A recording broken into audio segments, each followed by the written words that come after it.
excited to have you here. Thank you. I do want to thank the Friends of the Library for providing refreshments, so help yourselves to some refreshments. And I will let you introduce yourself. I think a lot of these people know you. Yeah. As you guys know, my name is Jerry Farnham. I'm the author of Read at Night. I would like to start off by saying thank you all for coming. Some of you from Booth Bay. This is great. And thank you for Baxter Memorial Library to having me. Tonight, I would like to discuss some of the values expressed in my book, introduce you to some of the characters, and hope to ask you guys some questions about your favorite characters and stuff like that. And talk about my process and my journey up to this point.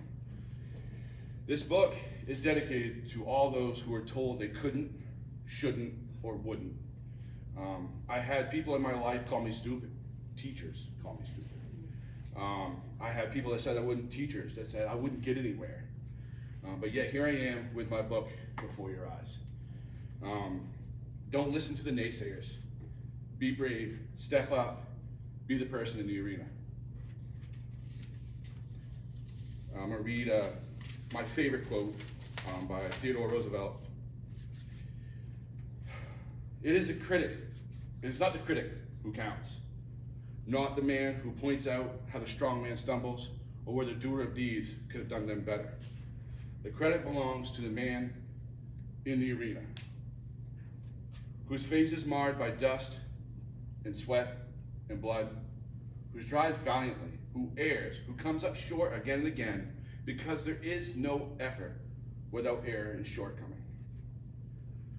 But who does actually strive to do the deeds, who knows great enthusiasms, the great devotions, who spends himself in a worthy cause, who at best, in the end, knows the triumph of high achievement, and who at worst, if he fails, at least he fails while daring greatly, so that his place shall never be with those cold and timid souls who neither know victory nor defeat.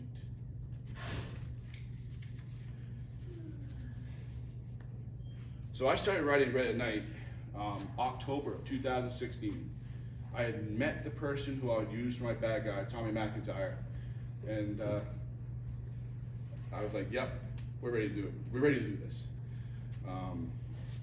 And it took me this long to write this because there were so many times of stopping, quitting due to self-doubt, and thinking like, nobody's gonna read this. I'm a diesel mechanic. Why am I doing this? One of the biggest reasons, or one of the biggest things that fueled me was a little girl I know was born with no fingers in her left hand. Here she is doing archery, doing anything that she could put her mind to, and not letting it stop her. I have the opportunity of being the father to that daughter, to my daughter, and seeing that. And in seeing that, I could not stop this. I couldn't give up. I couldn't stand my own way. The other thing that fueled me and kept me going was my beta readers. I would give them a chapter, and it would be 2 or 3 days later, and they're like, when's the next chapter? When are you gonna, we need to have it. We need to know what's going on here. And it kept me going, and it kept me writing, knowing that people were interested in what I was writing. I've had this story in my head since I was a teenager going sternman in my father's lobster boat. I'd look at these yachts coming into Boothby Harbor thinking, what if they wanted to go to the boat races? What if they wanted to go sternman? What if, what if they wanted to just, I hate to say it this way, but what if they wanted to just be normal and not famous for a little bit? And I had that story running in my head, and I'd write it, then throw it away, write it and throw it away, and finally, I wrote it down. As I said, there's a few values I expressed in my book. The first one was self-worth. And there's a point in the book where Melissa, my Hollywood actress, and Ann Finn and Lucy Finn were at a restaurant. And Melissa's like, Ann offers to buy, and Melissa's like, oh, don't you know what I'm worth? I can buy this. And Ann stops her and says, wealth is not worth. Worth is your self-respect, how other people review you, and how you're loved and how you love other people.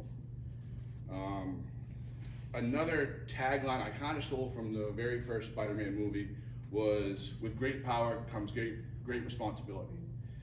Russell says that to Melissa in a way to get her going in, like what I see a lot of celebrities doing now, going to hospitals dressed up in character and stuff like that. They're taking that power that they possess and they're doing good with it. And I think the world could be a better place if more of them did that. Accomplishments. So there's several different accomplishments that happen in the book, tangible and kind of non-tangible. The tangible ones are my favorite ones to talk about. It's like Melissa, she's going stern man with Russell. She's never been on a large boat. She's never driven a boat. Russell takes a polyball, throws it overboard and says, I just fell overboard. Come get me. And he is harassing her the whole time. She has to figure out how to start the boat. She has to put it in gear, turn, and as the boat's turning, anyone that's run a boat knows it kind of turns more than you think it's going to, and he's sitting there, oh great, just run me over, that'll end it quick. And it just keeps hackling her. And then when she finally pulls up alongside, she backs it down and she picks up the polyball, and he says, I'm proud of you. And for her, even being a Hollywood actress and given her past, had never heard that. And it was such a big accomplishment for her to, I'm proud of you. The other accomplishments, and this was one of my favorite parts to write, was the pancakes, camping. Anybody that's ever cooked pancakes the first time on a campfire has probably messed it up. The campfire's hot, you dump them out, it's like catastrophic, you're boiling, sizzling, and you're like, what did I do? And she hits this point, and she's looking, she's discouraged, she's like, why did I even try this? I'm not a cook. And she can see the recipe sitting there, and she turns it over, and it says, try again. She's like, did Ann know I was gonna mess up? And then she's like, of course she did, because Ann messed up her time. Jack messed up his first time. And try again is kind of like the theme of Jack is trying again with Melissa. Melissa is trying again after her bad press. So kind of a little theme of trying again and making accomplishments. While we're talking about Melissa, I'd like to introduce you to her. She was the hardest character to write for several reasons. I am a 44-year-old overweight male. Melissa is a 30-year-old Hollywood actress. Not a lot in common there. I had to write in her perspective, which was very difficult at times, of like watching a lot of different actresses act and trying to figure out what Melissa would do. Also, Melissa's character development was a moving target as the movie, I hope, story goes along. She starts out this really naive, somewhat timid Hollywood actress and grows almost to be a true Mainer. And it's such a moving target to write that and make that character believable and plausible, but still enough to interest somebody. The next character is Jack Finn. Jack has a lot of ownership. He owns everything he does, almost to a fault. It really kind of hurts him in a way. And the other thing is he's adjusting to not only Melissa's fame, but now his own with dating Melissa. He's, now his reporters are putting microphones in his face, and he's going to clubbing and having an incident there. A whole different world is happening while he's trying to get over past issues. Russell Finn was my most favorite character to write for. He is a mix of my father, my father-in-law, Beaver Hudson, who I know you know, and a friend of mine, Jim Lowe, who you may remember. Writing him made me laugh out loud. I would be writing and just laugh. And even editing the book, the 3, 4, 5, 6, 7 times I did, I'd read something he said and I'd laugh. And I'm like, I hope the reader reads this and laughs. I hope that reaches them. He's also got that warm side. He sees Melissa almost as a project. Here she is. Yeah, she's a Hollywood actress, but she's never had any parenting. And never heard someone say proud of you. Never had someone hold her up. And always being challenged by the Hollywood media. If you've lived in Maine all your life, you probably know an Ann Finn. Anne is your stereotypical Maine woman. She can cook a Thanksgiving dinner without opening a cookbook, without breaking a sweat. She can plant a rock and a rose bush will grow.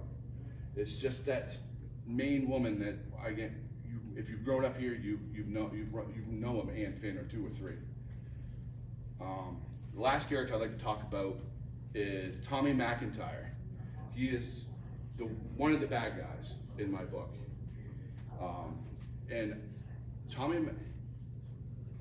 I wanted to save this for questions, but Tommy was the type of character I almost wanted you to feel sorry for at some point in the book, because he's just made mistakes. He made a big mistake and it snowballed on him. And I think in some ways we can all feel that. We've all been there. So how many of you have read the book? Whew, that's better than last time. What was your favorite part? Oh, good grief. Probably the camping trip. Camping trip? Because it kind of I hits wonder home. why. Kinda hits home. Who was your favorite character? Oh. I liked Russell. Yeah. That Yeah. was, classic Maine guy. Yeah. Yeah. Did you at any time ever feel sorry for Tommy McIntyre? I thought he was an idiot. So kinda, I'm just reading it. I'm like, yeah, you made one bad decision after another. You're an idiot. That's what I was aiming for. Like when I don't want to. I gotta stop. 'Cause I don't want to spoil the book for anybody. But I was really open. Like someone would be like, "Yeah, you messed up, dude." Is there anything in the book? I hate asking this, but I want honest opinion. Is there any part of the book you didn't like? No, Nice. I did not. There was nothing there. It was great. Thank you. Went right through it. I read through it very quickly. It was good. Thank you. It made me cry a couple times. It made me laugh. Good. It was- I was really. I sometimes I read it and I'm like, I was editing it at work, and now I work at this big machine factory, right? And I'm editing it and I'm just like crying, and then someone comes up and is like, "Hey Jerry, my machine's broken." I'm like, "Yeah, hold on a second. Yep. It's lunchtime, man. Don't you know?" So, does anybody have any questions for me? What was I don't know anything about it, but I'm just always curious about the publication process. Is it self-published or through a? Self-published. Honestly, I'm still on the fence if that was the right move or not. I heard nightmares of like J.K. Rowling's book got pushed away 12 times, and I'm like, I don't know if I can handle that. There's people that they pass their book in to a publisher, and the publisher kicks it back and they say, well, we want you to change this part, this part, and this part, and this part. And I was like, this is mine. I want it. I don't know if that was the right move. It's still kind of playing out, I guess. I will say I used 48-hour books for my printing, and they were awesome to deal with. A lot of my stuff wasn't formatted correctly. They straightened it out. They mixed, today with like sending pictures in, everyone says, oh, I want a JPEG, or I want this thing, I want this thing. And I'm like, I don't know how to do any of that. They straightened it out for me, and at a really reasonable cost for, That's so. 40 hour as FORT. Nope, 48 hours, the number 48 48-hour books. Okay, yeah. They were awesome to deal with, and still, they, if I want to print again, they've already said, hey, look, if you want to print again, it's going to be this much cheaper per book if you don't change your format. They were great. Any other questions? The title, is it reference to that fisherman's phrase? Yes, it Red at night, is. Sailor's delight. Red at night, sailor's delight. Red in the morning, sailors take warning. I am now writing the sequel to my book, which is going to be Red in the Morning. And the first 4 chapters hit like a sledgehammer. I'm very happy with it so far. So. And also, my first boat was named Red at Night. So my little 12-foot skiff that I used to haul around, lobstering around Lincoln Bay, Booth Bay Harbor. That was it. So, ma'am? I wondered about your writing process. Did you use computer? Did you you have a certain time each day you rode, or? Yeah, I would get to work early and I would write at work. And I started writing on a Microsoft Surface. And then it was funny, I got an iPad from work, and for some reason Microsoft Word would work better on the iPad than it would on the actual Microsoft hardware. So I ended up going to the Microsoft iPad, and then sometimes if I had a good idea, I'd write on and I'd bring it up on my phone and write, because I put it all on, like, you know, the cloud, you know, and could just access it anywhere.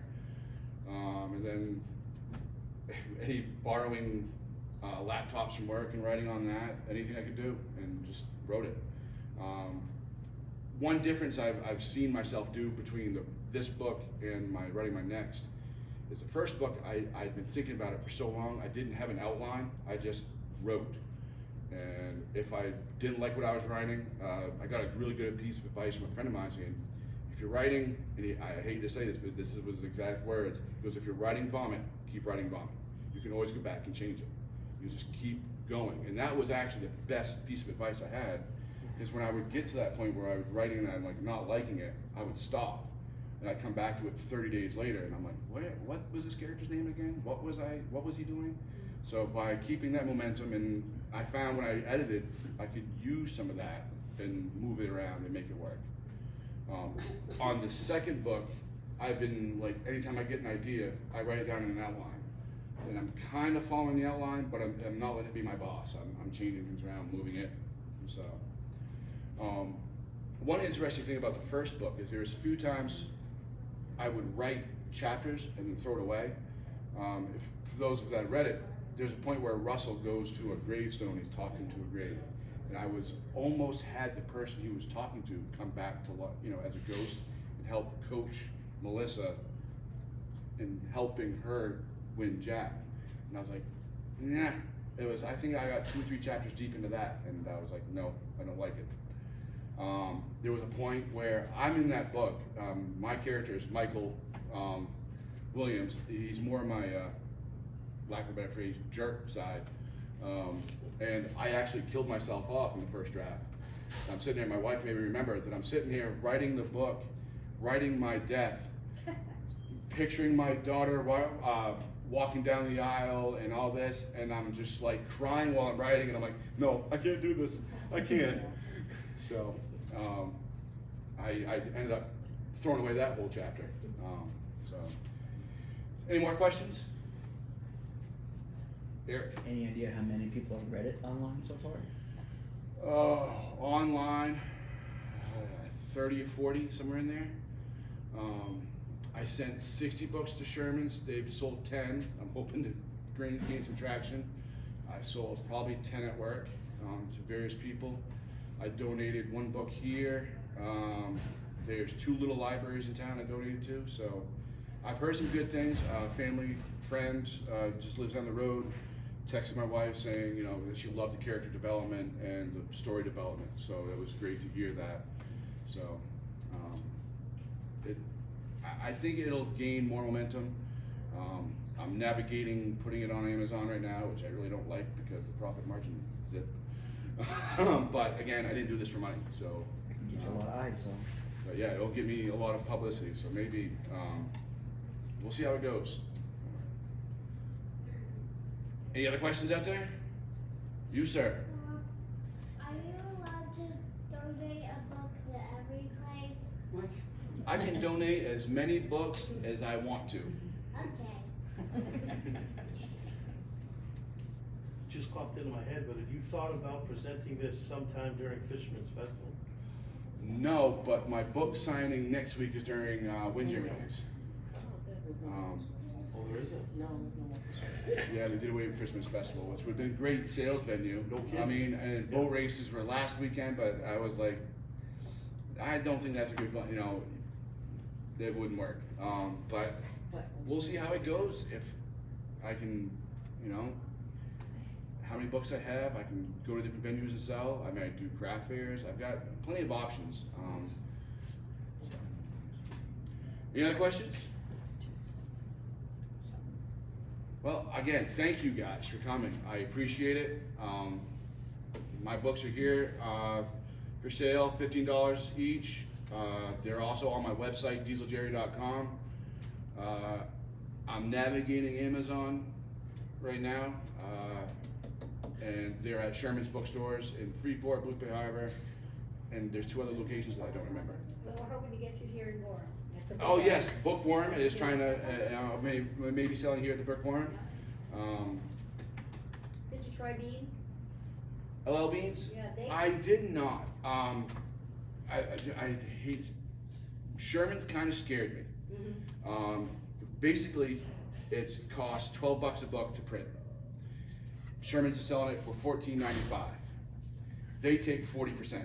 Oh, Yeah. So I'm definitely gonna give some to our bookworm, and I will definitely do something because I live in Gorham. I yeah, feel we it's could it's just do great. consignment for you rather than much But I'm not gonna venture too many more bookstores just because it's an expensive venture. It is. Maybe if my book gains traction, if someone pops up and says, hey, I'll pay for your printing costs and we'll split the profit or whatever, I'll do that. But at this point, that's where I kind of wonder, like, if I had published, I had gone to a publisher, I might have been better off this way. Who knows? At this point, from my understanding, is once you've printed the book, publishers are hands off. They don't want to touch it, which is fine. Hopefully it gains enough traction so a publisher will pick me up for the second one. Another store to try is Bull Moose. What's that? Bull Moose. I'm willing to try anything. They're all Maine, so. Yeah, I would definitely like to stick mostly to Maine stores. The only reason I'm doing Amazon is to get more face time, and hit a national or international market, but again, we'll see how it goes, so.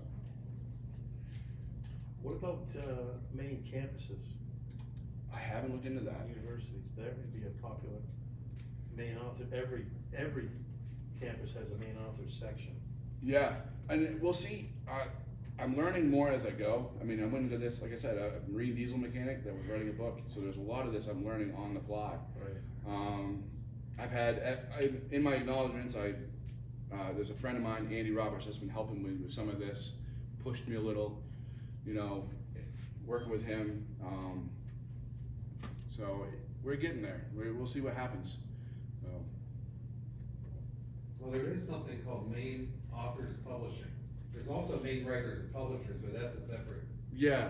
But Maine Authors Publishing, I think, is based out of Thomaston. And they do what they call hybrid, where you do upfront some money, but it's a better deal than traditional self-publishing, because if they like it, they promote it all over the state.